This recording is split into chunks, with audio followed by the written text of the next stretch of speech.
Hi everyone, thanks for tuning in. Today, I'm going to review Jakob's Wife. So I first read about this movie in this issue of Fangoria. So there was an article in here about the movie with Barbara Crampton. Now, if you know anything about 80s horror, you know that she is an icon. So the article, let me just pull it up here for you. There's actually a few articles. There's this one, which was Jakob's Wife is actually the cover story of this issue. This is a subscriber cover, so it's Godzilla vs. Kong. But if you bought it on newsstands or if you buy the individual issue from Fangoria's website, you will get Jakob's Wife on the cover. So there's that one feature article. There's some cool photos from the movie. And Barbara Crampton herself wrote a 2-page article that's also in here. Although it does say spoilers ahead in the article that she wrote, so I did not read that yet because I wanted to watch the movie. So the movie, as of this recording, is available on Shudder. If you're not familiar with Shudder, it's a great horror streaming service, with terrific curation and original content as well. So highly recommend Shudder. But if you're looking to watch it, that's where you can do it. So I fired it up the other day, checked it out, and just wanted to share my thoughts with you on the film. So one thing about it that I think is pretty cool is the cinematography. I mean, it's really inspired, The shots are creative. It's just really interesting visually how the film looks. The music is also of note. I mean, really just kind of this brooding music. I mean, music in a horror movie is so critically important, especially like the new Halloween movies. They've got that noise, when Michael's about to kill, that boom that comes in out of nowhere. So it's just those audio cues, if you will, kind of set the tone for what has happened, what is happening, or what's, about to happen. So the music in Jakob's Wife is really well done.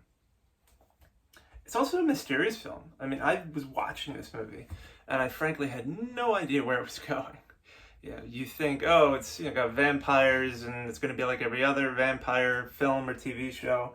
No, I mean, it really took a bunch of turns that I just wasn't expecting.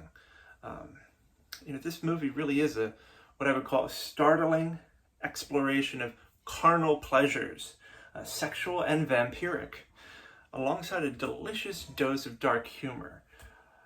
Now, what I mean by that is that there are some, really kind of jokes sprinkled throughout. Not many, but there are a few, and it's very dark humor, which I appreciate. I think that's way, more appropriate for a film like this. So that's something to look forward to. As for Barbara Crampton, she steals the show. She fully inhabits her role, exuding charm, confidence, and just an emulsion of emotions, both in plain view and boiling beneath the surface. She's a woman spiraling out of control, losing herself, and those around her at a spellbinding pace. I mean, it's really just this amazing character study where you're just enthralled by what's going on screen. Something that also surprised me about this movie is I would absolutely say it's overflowing with a boatload of blood, befitting an Evil Dead movie. If you're into the whole blood spraying everywhere, heads falling off, and all this over-the-top gore, well, you're going to be right at home with Jakob's Wife. This movie really is a sinister blend of gore and suspense, because it's got the gore, but it also has the suspense and the mystery to just keep you wondering. It's not just gore for the sake of gore. Now, about halfway through, it does take an unexpected turn that really had me wondering where it was going. Because, she's the wife of a minister, I believe. So, it's just really interesting to try and guess, how's he going to take this news of her, being a vampire, and how's it going to affect their relationship. Speaking of which, the heart of this movie is really the riveting decay of a marriage. Larry Fessenden, I believe I'm saying that correctly. And Barbara Crampton's formidable acting prowess and undeniable chemistry really breathe life into this terrifying tale about a marriage on the brink. And I really need to emphasize that point. Their chemistry is just really, really good. I know a lot of people have said that when they see this particular actor in movies, that he's always terrific.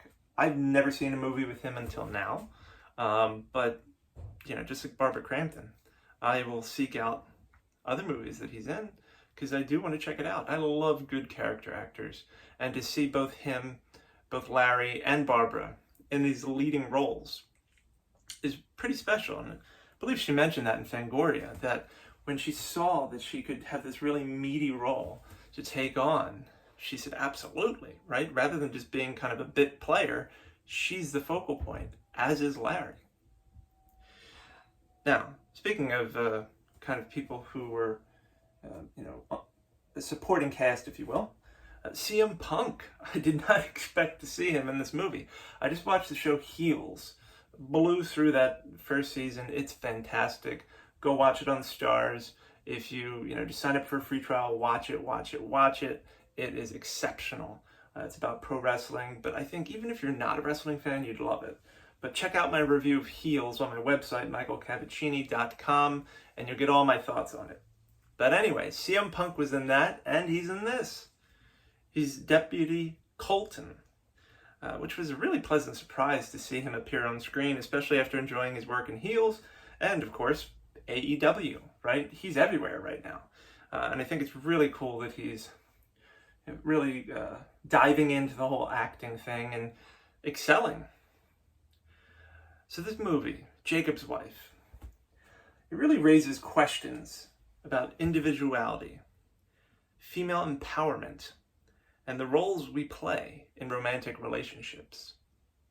I don't want to spoil any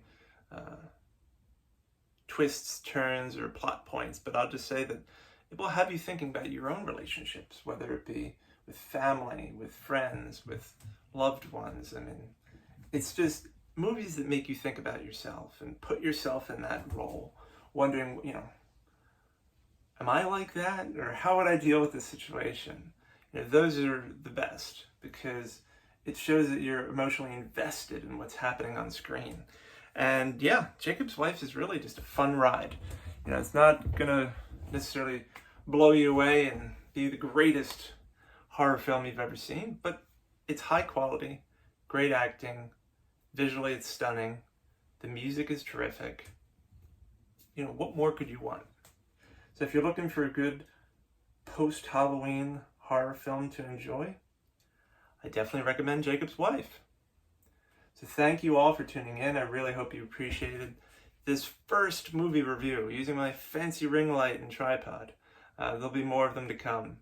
And, thanks. And if there's any horror movies that you want me to review, feel free to leave a comment and let me know. And just appreciate all you subscribers and people who follow me both here and on my blog, which is michaelcavacini.com. So if you haven't visited that, go check it out. Thank you so much. Have a great night. Take care.